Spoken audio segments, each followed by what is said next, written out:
Usa ka retired teacher o kanhi DepEd Schools Division Superintendent sa Cagayan de Oro City nga adunay koleksyon nga sobra usa ka libo ka mga libro sa balay sa El Salvador City, Misamis Oriental miauhag sa mga estudyante sa importansya sa pagbasa.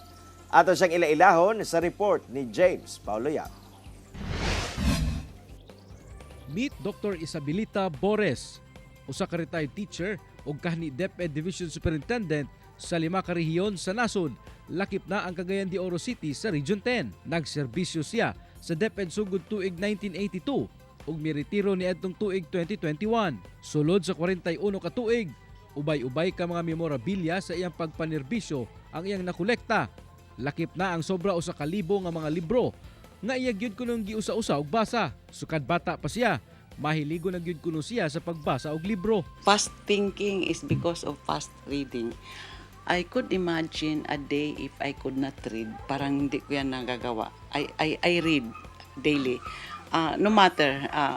But ngayon, it's about the Bible, the books, spiritual books, which I have so many.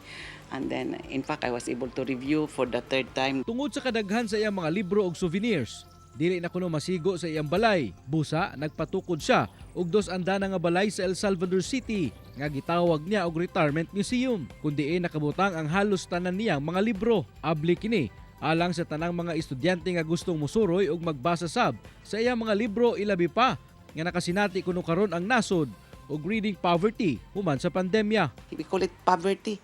They don't read, especially the younger ones. So there is really that need to really read. E-books are good for those who are already at age 15 up.